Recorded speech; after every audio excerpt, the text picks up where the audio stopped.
ప్రపంచంలో కానీ దేశంలో కానీ జరుగుతున్నటువంటి పరిస్థితులు దాని మీద మన వాళ్ళు పొలిటికల్గా కానీ అనేక రంగాల్లో మాట్లాడటానికి మీడియాలో పోయే వాళ్ళు చాలామంది ఉన్నారు. అంతేకాకుండా సెల్స్ కూడా ఉన్నాయి. రేపు ప్రజల్లో పోయేటప్పుడు కూడా కొన్ని విషయాలు ప్రజలకు చెప్పాల్సిన అవసరం ఉంది. కాబట్టి ఆ అవగాహన కోసము ఈరోజు మన Hyderabad central university professor Krishna Reddy గారిని ఇది ఒక రాజకీయ పార్టీ మీటింగ్ అయినప్పుడు కూడా వారు కేవలం మనకు అవగాహన తెలపడానికి వారు వచ్చడం జరిగింది. ఎందుకంటే ఈరోజు దేశవ్యాప్తంగా చర్చ జరుగుతూ ఉంది.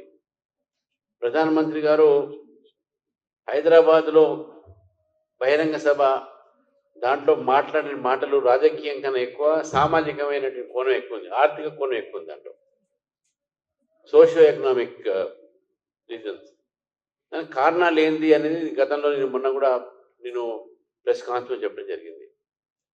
ఇప్పుడు విషయాలు ఏదిన్నప్పుడు కూడా క్రైసిస్ వచ్చినప్పుడు, దేశంలో ఒక సంక్షోభం వచ్చినప్పుడు ఆ దేశం సంక్షోభాన్ని ఎదుర్కొనేటటువంటి ఒక బాధ్యత ఒక ప్రభుత్వానిదే కాదు ప్రజలది కూడా ఉన్నది అనే విషయాన్ని మనం గుర్తుపెట్టుకోవాలి.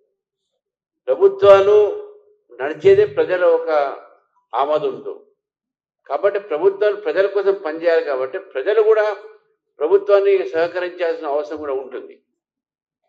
ఈ యొక్క నేపథ్యంలో అనేకమైనటువంటి ఒక ఏవైతే సూచనలు మన ప్రధానమంత్రి గారు మనకి ఇవ్వడం జరిగిందో ఇవన్నీ కూడా దేశ ప్రజలు వాటిని పాటిస్తే మనము దాని మీద తప్పకుండా మనకు దేశ ఒక ఆర్థిక వ్యవస్థని, దేశం ఒక భవిష్యత్తుని కూడా మనం కాపాడిన వాళ్ళం అవుతాం. చాలామంది విమర్శలు చేస్తూ ఉన్నారు, కాంగ్రెస్ పార్టీ ముఖ్యంగా. నేను కాంగ్రెస్ పార్టీని అడుగుతా ఉన్నాను, పార్లమెంట్లో మన్మోహన్ సింగ్ గారు మాట్లాడిన స్పీచ్ వినండి మీరు. ఆ స్పీచ్లో వారు స్పష్టంగా చెప్పారు, మనము చాలా ఆర్థికంగా మనం ఎన్నుకున్నాము, ఆర్థికంగా బాధపడతా ఉన్నాము, దయచేసి బంగారం తగ్గియండి, కొనటం తగ్గియండి అని చెప్పేసి. ఇందిరాగాంధీ గారు కూడా గెస్ట్ కంట్రోల్ యాక్ట్ పెట్టింది. 50 మంది కన్నా ఎక్కువగా మీరు దావత్లు ఇవ్వాలంటే కలెక్టర్తో పర్మిషన్ తీసుకొని మీరు ఇవ్వాలి.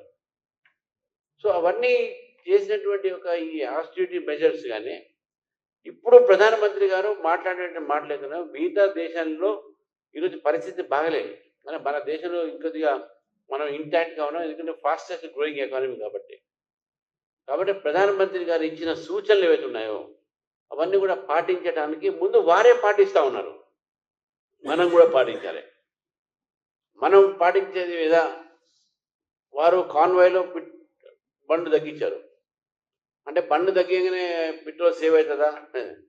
అట్లా కాదు. వారు ఒక ఉదాహరణ ఇచ్చారు, వారి యొక్క ఒక దీనికి ఎగ్జాంపుల్ ఇచ్చారు మనకు. మనం కూడా అట్లా చేస్తే ఎంత మిగులుతుంది ఒకసారి చూడండి.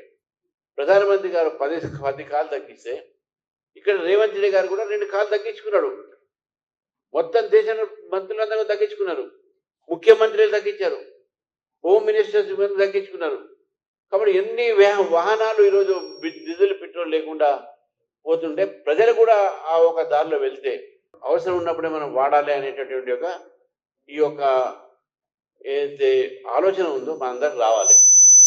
నేను కూడా కార్యకర్తలను కోరుతా ఉన్నాను, ప్రజలను కోరుతా ఉన్నాను. మనకు మెట్రో ఉన్నది, పబ్లిక్ ట్రాన్స్పోర్టేషన్ ఉంది. యాజ్ ఎ లీడర్గా కూడా ఇది జీవితాంతం అది వాడమనట్లేదు, కొన్ని రోజులు మాత్రమే ఈ యొక్క అపీల్ చేశారు. ఇటువంటి కొంచెం పాటిస్తే మన రిజల్ట్స్ మనకు ఉంటాయి. మన ఫారెన్ ఎక్స్చేంజ్ కూడా మన బయటికి పోకుండా ఉంటుంది. మన ఫారెన్ దీని మీద డిపెండ్ కావాల్సిన అవసరం లేదు. మనము లోకల్ టు గ్లోబల్, ముందు లోకల్గా మనం వోకల్ ఫర్ లోకల్ పెడదాం, దాని తర్వాత గ్లోబల్ గురించి ఆలోచిద్దాం అనేటువంటి ఒక ఈ వాతావరణం మనం తీసుకోవడం జరిగింది. ఆ సూచనలు కూడా అందుకే ప్రెస్లో రిలీజ్ చేసాం. నేను అందరినీ కోరుతా ఉన్నాను, ఇది ఒక రాజకీయంగా దూరంగా అతీతంగా మాట్లాడి, ఎందుకంటే ఎప్పుడెప్పుడైతే అవసరం పడుతుందో మనం తప్పకుండా దేశం మంది, ఈ దేశం కాపాడాల్సిన బాధ్యత కూడా మనదే. కాబట్టి ఇవన్నీ కూడా మనం పాటిస్తాం. నేను కూడా అందుకనే నేను ఇప్పుడే చెప్తా ఉన్నాను, ఇప్పుడు ఇక్కడ నుంచి సపోజ్ నేను అమీర్పేటలో మీటింగ్ ఉంటే నేను కూడా మెట్రోలోనే పోతాను, నేను కూడా మెట్రోలో పోవాలి. నేను కూడా మీరు మీరు చూసే ఉంటారు చాలా మంది మన కార్యకర్తలు వచ్చి సార్ అన్న నీ వెనక కారు పెడతాం కాన్వాయ్లో పోతాం అంటారు నాతో కూడా. నేను కాన్వాయ్ కూడా ఎక్కువ తీసుకుపోను, నా వెనక కొంచెం ఎక్కడే కారు ఉంటుంది, దాంట్లో వాళ్ళ కెమెరామ్యాన్లు వాళ్ళు వీళ్ళు ఉంటారు, గన్మెన్లు బియ్యం తప్పదు నాకు, ఎందుకంటే అందరి ఒకరి మీద ఒకరు కూర్చోలేం కాబట్టి నాకు కారు కావాలి. సో అంతవరకే కానీ నేను ఎక్కువ మంది కార్లు తీసుకునే వల్ల నాకు అది లేదు. మొన్న కూడా నేను క్యాంపెయిన్కు మా జనరల్ సెక్రటరీ మీ అందరం కూడా మెట్రోలో పోయి మీరు క్యాంపెయిన్ చేసినాము. వాడు పబ్లిక్ ట్రాన్స్పోర్ట్ ఆడాలి. లండన్లో వాడు పోతే నేను ఒకసారి నా పక్కన ఒక ఆయన కూర్చున్న హైకోర్టు జడ్జి అంట ఆయన కూడా మెట్రోలో వస్తున్నాడు. ట్యూబ్ అక్కడ లండన్లో ట్యూబ్ ఉంటుంది, ఆ ట్యూబ్లో అండర్ గ్రౌండ్లో పోతా ఉన్నాడు ఆయన. సో కాబట్టి nothing wrong in using public transport. మనందరం పబ్లిక్ ట్రాన్స్పోర్ట్ ఎంకరేజ్ చేయాలి, మనం చేస్తే మంచిది అని చెప్పి నేను భావిస్తూ, మీరు కూడా పర్సనల్గా ఇప్పుడు సరే ఈ ఎలక్ట్రిక్ కార్ కొంటున్నాను నేను, నాకు డీజిల్ కార్ ఊరికి పోవాలంటే ఎలక్ట్రిక్ కార్ తీసుకుంటా, ఎలక్ట్రిక్ కార్ కూడా పెడతా. ఇంత అవసరం ఇవన్నీ కూడా చేయాలి. కాబట్టి ప్రధానమంత్రి గారు దేశ